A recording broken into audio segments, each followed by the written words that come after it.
That's right. Yeah. My mom actually is bilingual, so she speaks English, but she specifically chose to speak to me uh, only in Japanese ever since I was born. So I think even my first word was mum, but in Japanese, like mama, I think was my first word. Yeah. At least this one's similar. Like mum, It's mama. true. At least this one's a nice, easy crossover.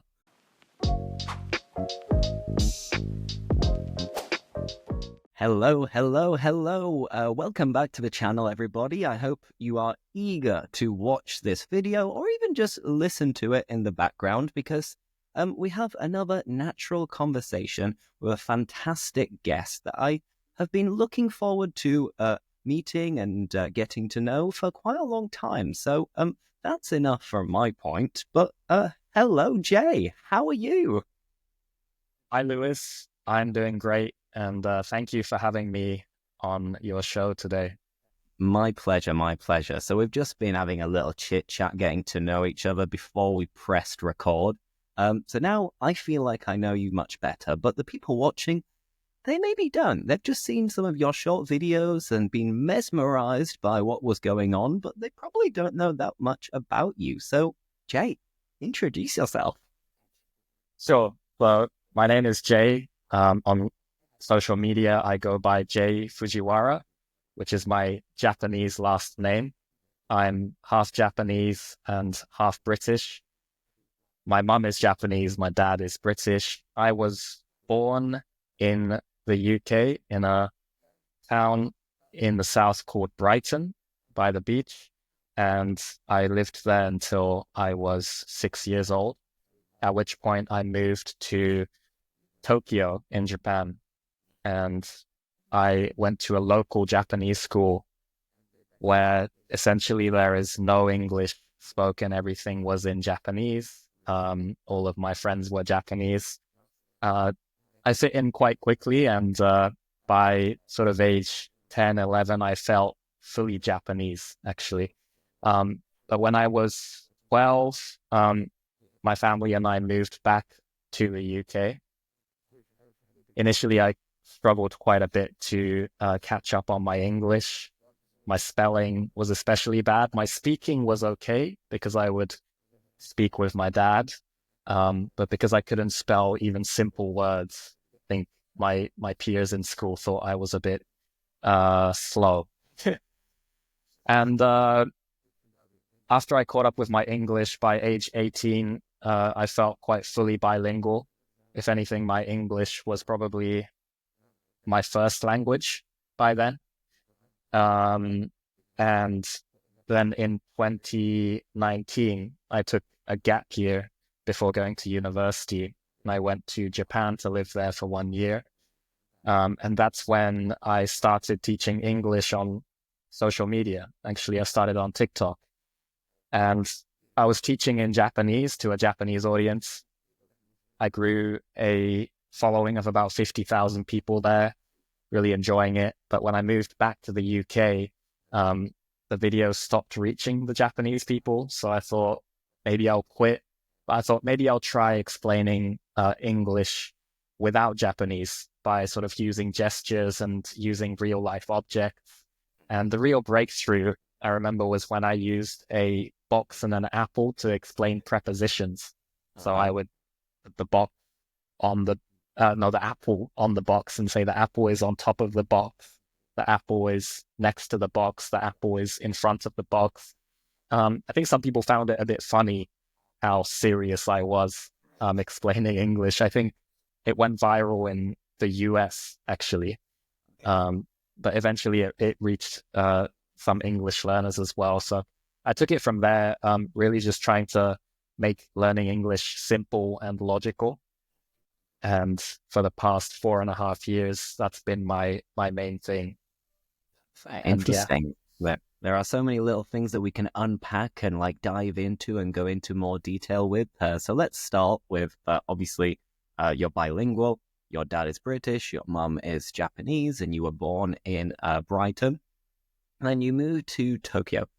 Was this kind of planned by your parents that you needed to immerse yourself in Japanese living in Japan? Was it something that was like preconceived by your parents?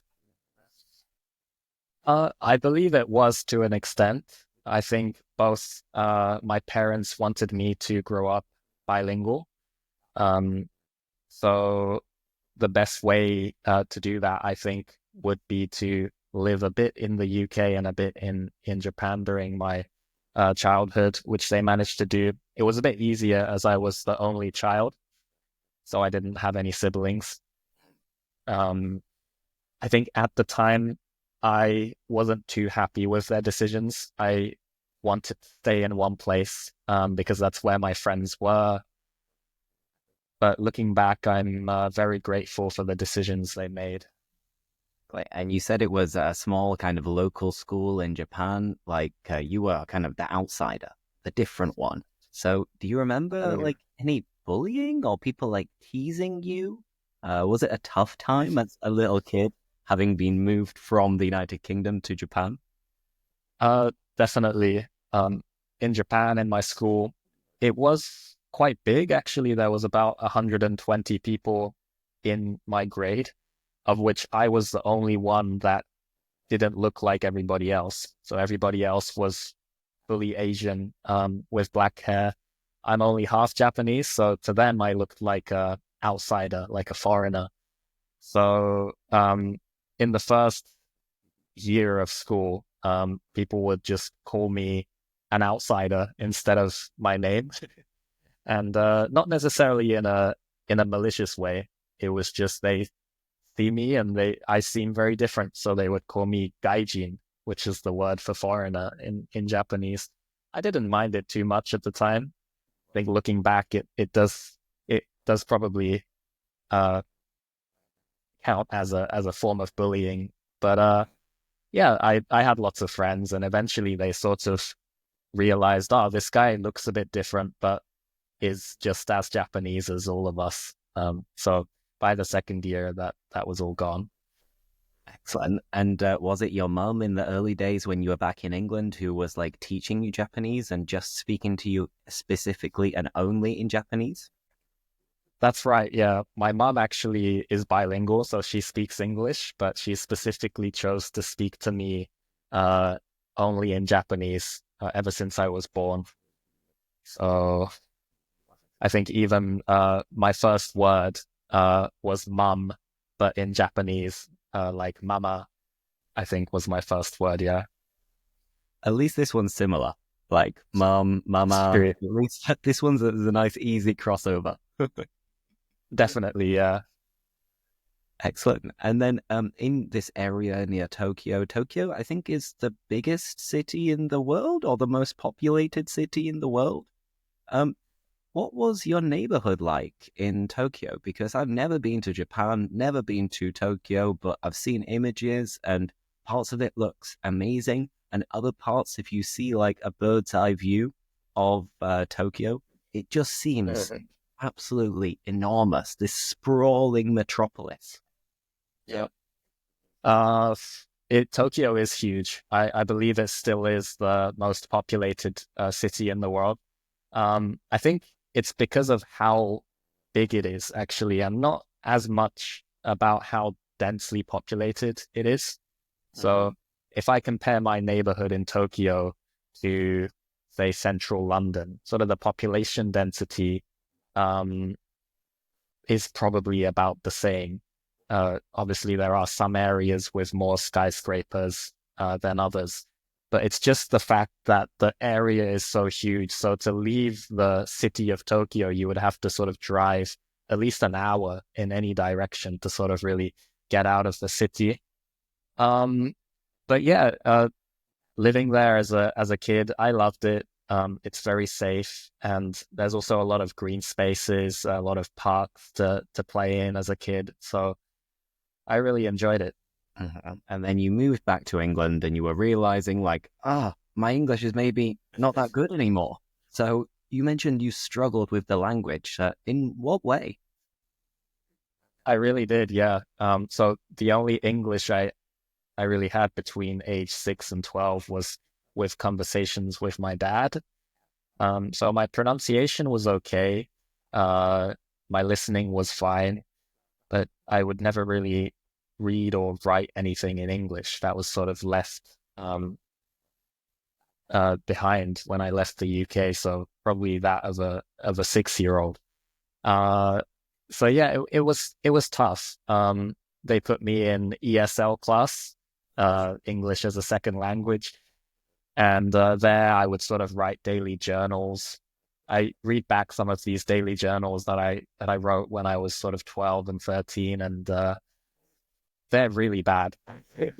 Really simple words like the word should.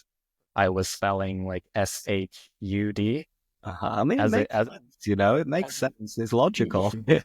yeah. So yeah, because in Japanese, like that spelling is quite easy because you just spell phonetically. If it sounds a certain way, you know how to write it.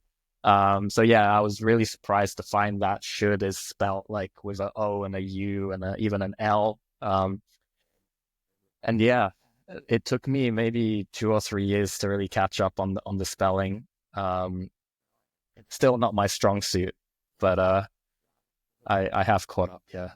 Awesome. And now, do you think this experience has made you a better language learner or a better language teacher?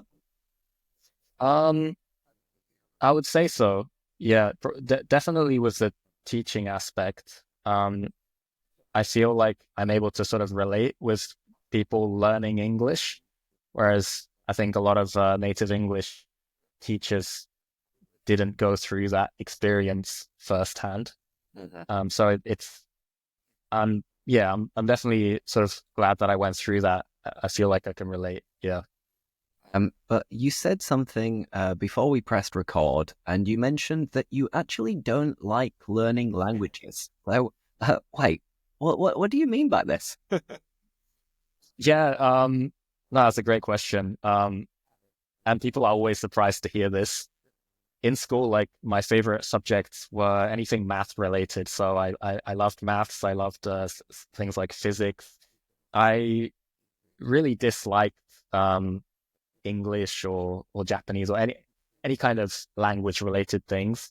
The thing is, I really see the benefits of learning a language. Like I'm extremely grateful that I speak English and Japanese. I'm really able to sort of communicate with people, many more people in a much deeper way. Um, but the actual sort of process of learning words, learning grammar, doing a lot of writing and reading and all of that whole process to me isn't very enjoyable. I'd rather be playing video games or playing with going out with friends or something. So that's what I mean when I don't really enjoy learning languages. Yeah. At least not in the traditional way of studying like this. If, for example, you're playing video games in Japanese or going out with friends in Japanese, then you're like, oh, perfect. And I'm the kind of brushing up on your Japanese in case you're forgetting words or phrases. This is the perfect way to immerse yourself in the language and just stay on top of it to prevent it getting a little bit rusty. Exactly. Like still to this day, my Japanese can get quite rusty, especially when I spend the extended period of time in the UK. I don't use Japanese too often. So when I go back to Japan, I feel like, oh wow, my Japanese is really rusty. But sort of 2 or 3 weeks of immersion and it comes back. So yeah, I think there's definitely ways to make language learning sort of less boring, more fun. And that's sort of my idea with my content and with my general goals, I think. Excellent. And how about other languages? Because obviously you're bilingual. Would you like to learn any other languages, or have you tried learning, I don't know, German, French, Spanish, Thai, you name it? Yeah, I did 2 years of Spanish in high school. I wasn't particularly good at it, and I didn't particularly enjoy learning it either, but I would love to be able to speak it. So that's the thing. I don't enjoy the process, but I enjoy the outcome. So hopefully there'll be better ways to learn Spanish, and I love to get back to it. Yes. No, interesting. And then obviously we speak about the pandemic a lot, thinking that it was such a long, long time ago. And it's kind of been quite a long time now. And for many people who I interview and chat to, content creators and teachers, the moment when they started actually posting content was, of course, during the pandemic, during the lockdown. Everyone was at home. So it was kind of the perfect storm to be able to make content and start uploading it because everyone was at home on their phone. They had nothing else to do.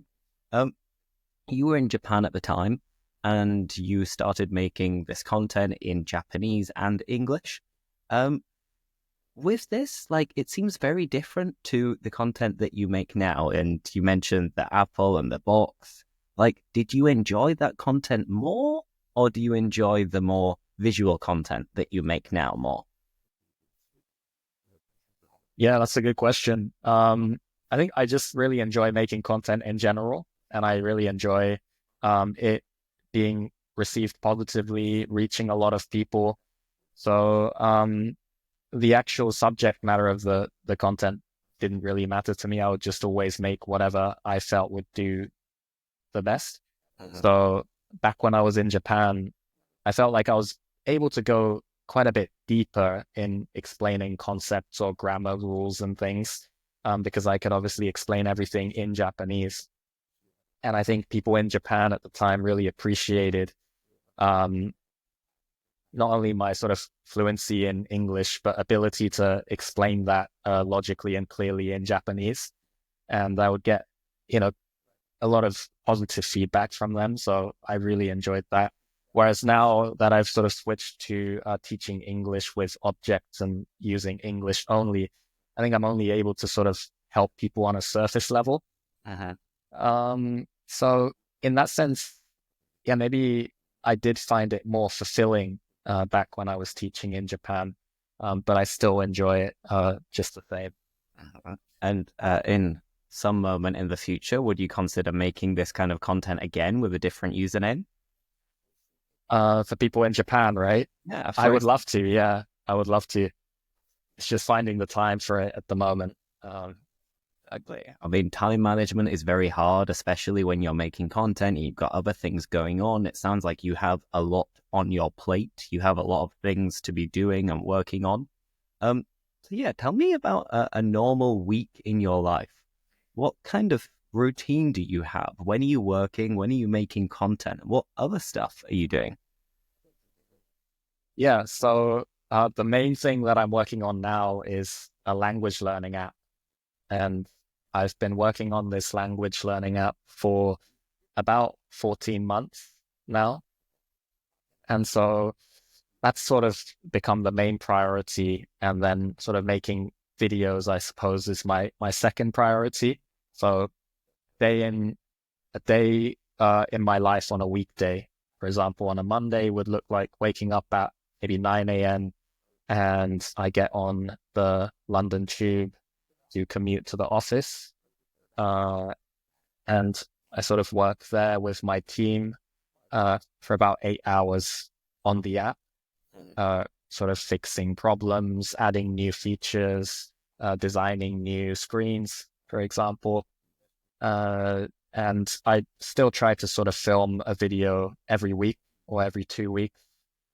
And I am quite a perfectionist, so it can take quite a lot of time to come up with an idea that I'm happy with, and then to finalize a script that I feel comfortable with. And correctness is very important, so I do quite a lot of research. And sometimes after all of that, I sort of decide, yeah, I'm not going to make that video, or I might even film it and then think, no, I'm not going to post that. So,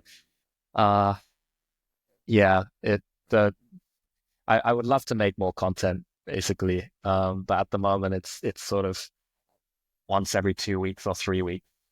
I mean, it's interesting also because I noticed maybe a couple of weeks ago when you posted a video that it seemed quite difficult to get right the first time. And you showed like your camera roll to show the amount of takes it took to actually perfect the video. And this for me is unthinkable because I get frustrated. If something doesn't go well the first or second time, it's like, okay, third time, and that's it. And I'll just like get it up there. Let's see what happens. So don't you get frustrated when you're recording a video and trying to make it absolutely perfect? Oh, it must be infuriating. I do get very frustrated. Yeah. It's frustrating, but also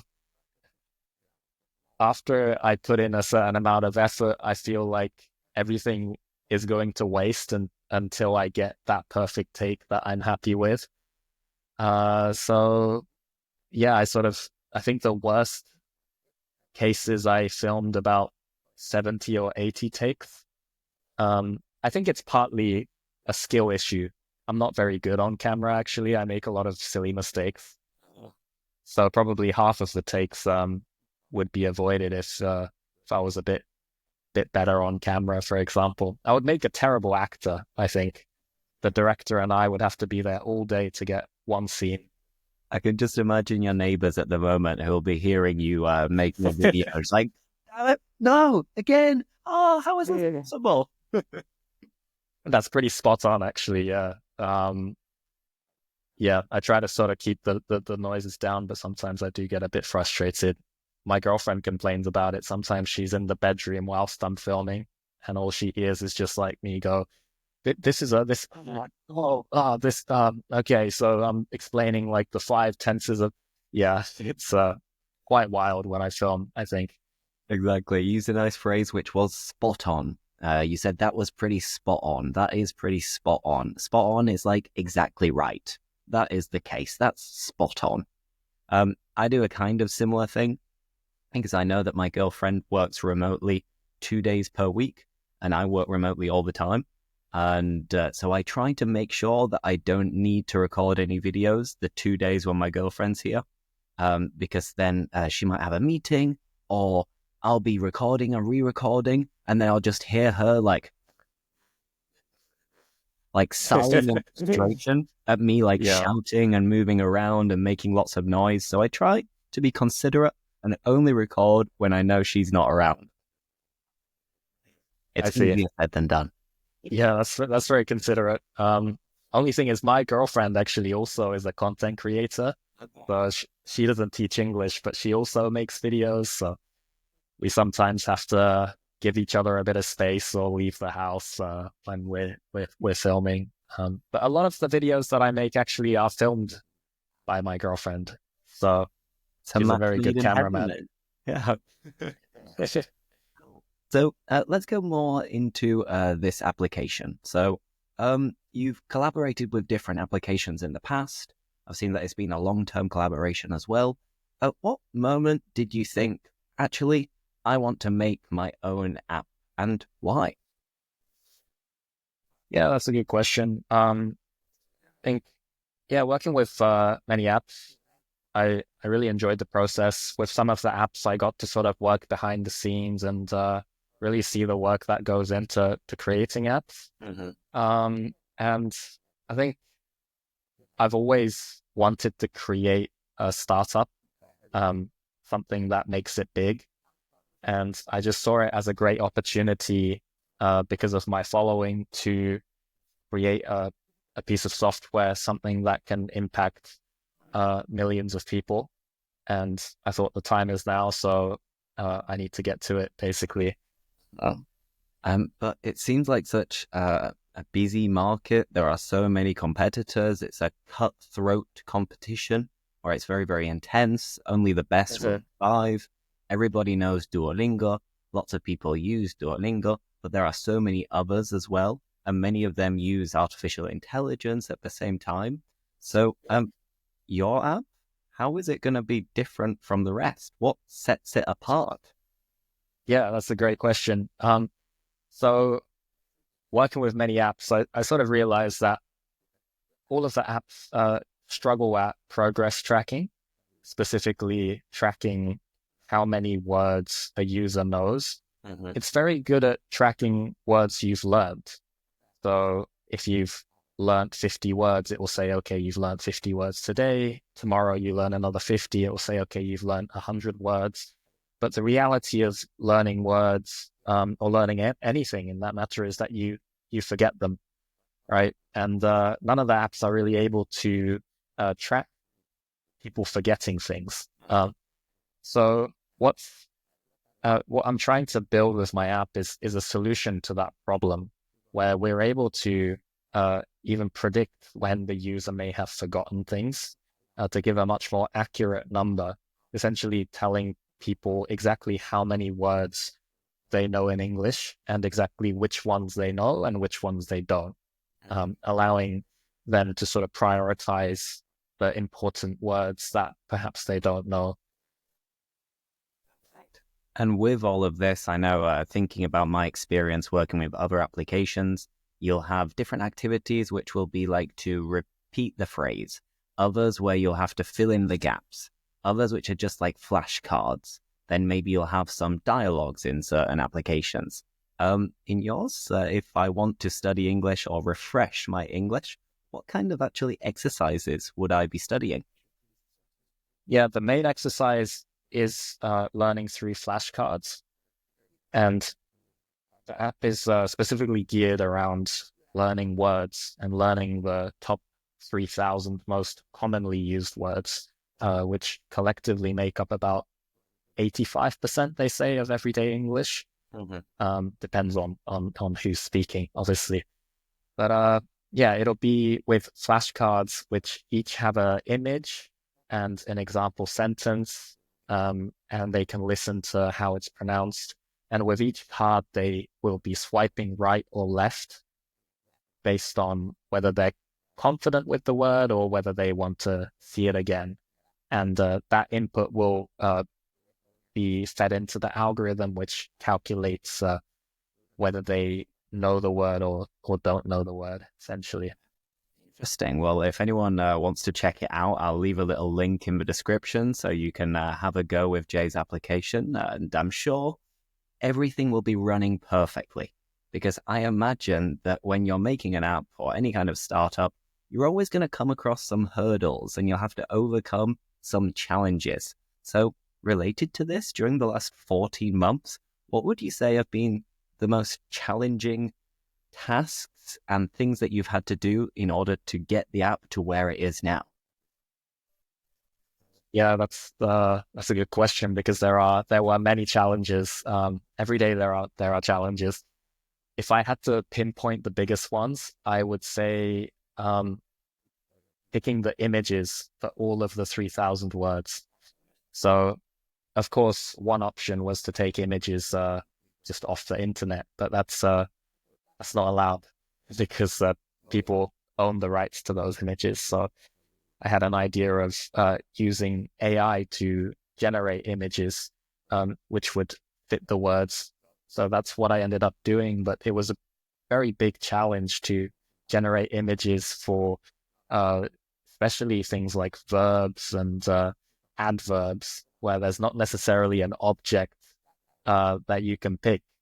You sort of have to create almost a scene, which sort of depicts an adjective, for example. So if the word might be like fast, it might be a car going really fast or something. So, and of course, we couldn't do this manually for all 3,000. So we had to write some code to come up with creative prompts and then create the image. So yeah, I wouldn't say the images are 100% perfect, but they are definitely not bad, and I think they help with the learning process. I mean, a little clap, a little round of applause. Thank you. Because, at least for me, my brain does not work like this. I have no idea how any kind of like user experience, programming, computer science, like all of this is like complete gibberish for me. Like it goes in one ear, out the other.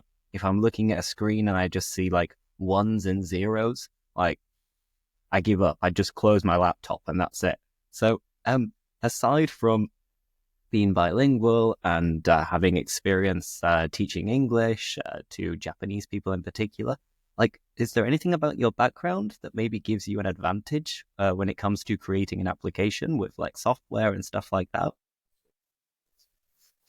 So I studied 2 years of computer science in university, and throughout school, I always really enjoyed maths.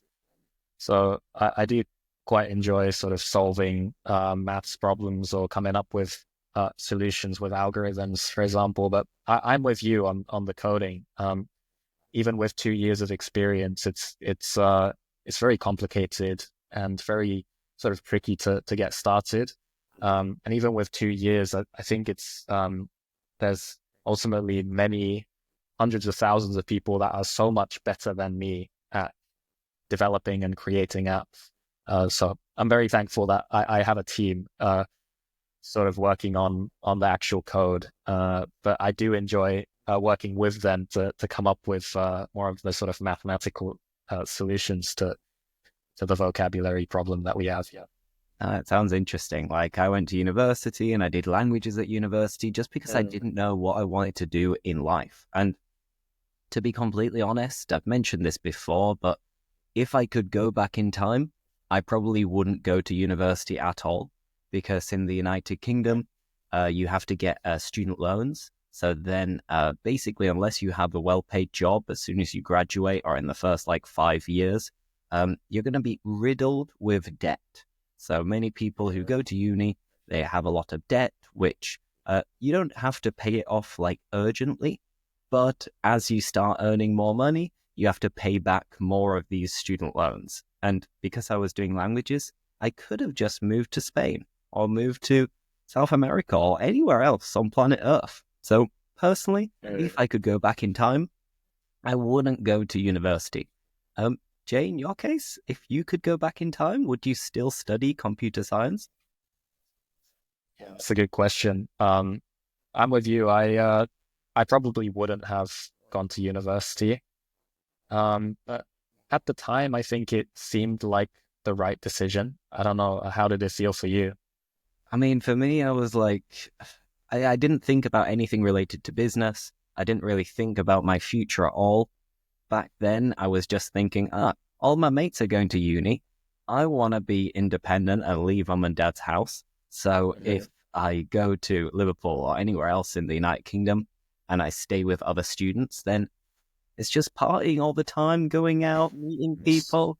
What's not to like? So I never even considered not going to university when I was 17, 18. But now, knowing what I know, I wouldn't go, for sure.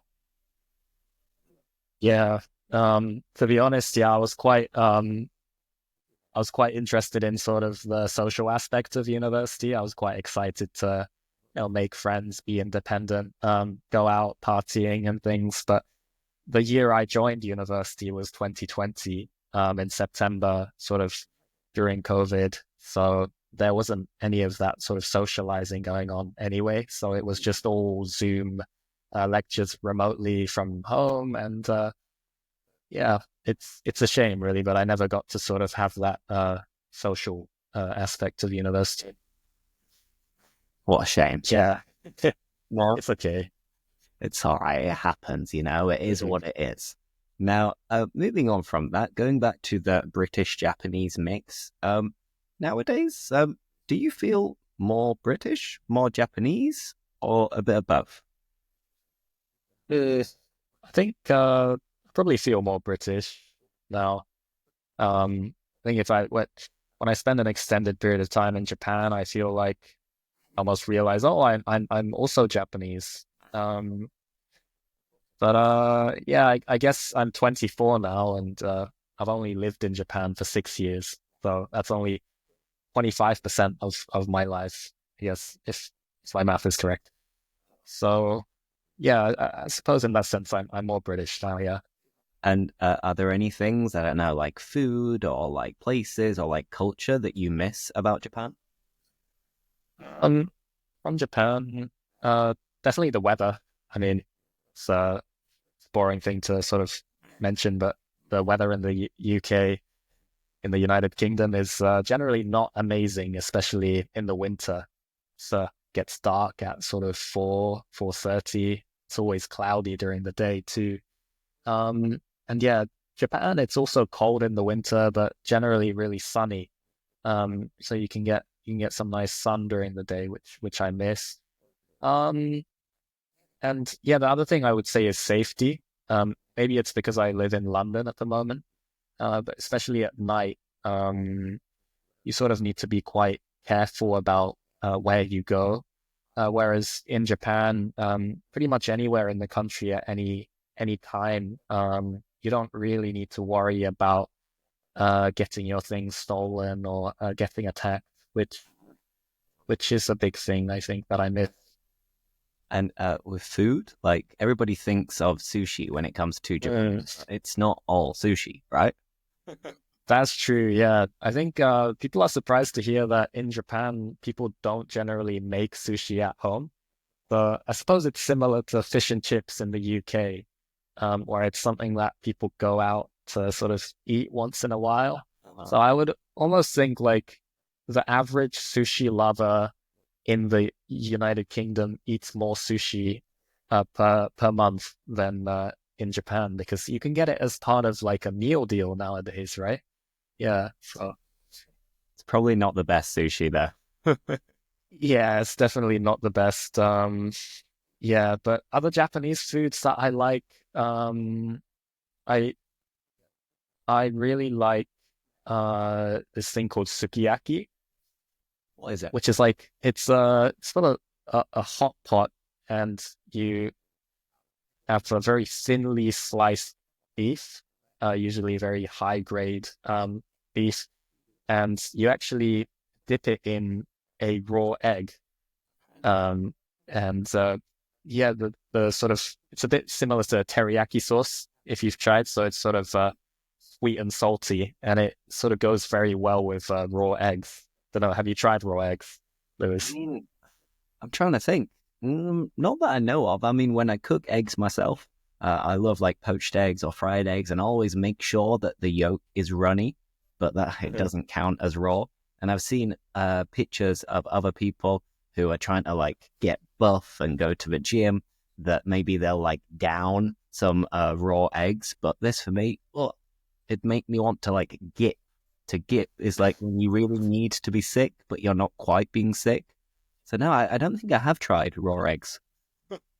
Right, I see. Yeah, that's the thing. So a lot of uh visitors to Japan sort of are a bit don't really want to have raw eggs. But as someone who's sort of grown up eating raw eggs, it's one of my favorite foods. So if anyone goes to Japan, I would recommend giving it a shot.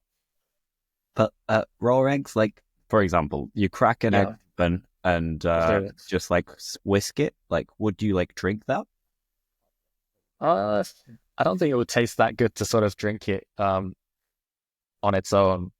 There's a very popular sort of I guess a breakfast that people eat in Japan, which is called tamago kake gohan, which is white rice with a raw egg on top.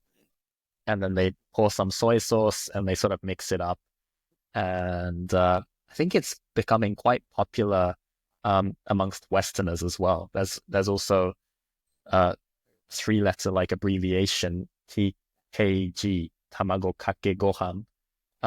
So I've met some foreigners in Japan that are like, oh, it's time for my daily TKG.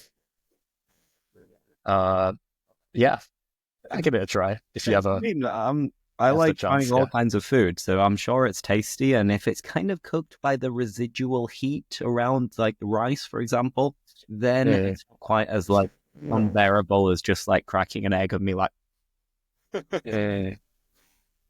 go. Yeah, that's true. Now, before we finish, let's finish with a couple of simple, nice, easy questions. Well, you mentioned before we started recording that you love travel. So, where would you like to visit this year? Are there any destinations that you'd love to check out in the near future? Oh, this year, I would love to go to Vietnam, actually. Have you ever been? I've never been. I've been to Thailand and Malaysia. I've been to Indonesia, but I'd love to go to Vietnam too. Like, is there anything in particular that kind of tickles your fancy that you'd love to go to Vietnam for? I love the food. I love Vietnamese food. So that's one of the reasons. Um, but from what I've seen, it sort of seems so vibrant and sort of chaotic in a good way. So I would love to visit and sort of see how it is.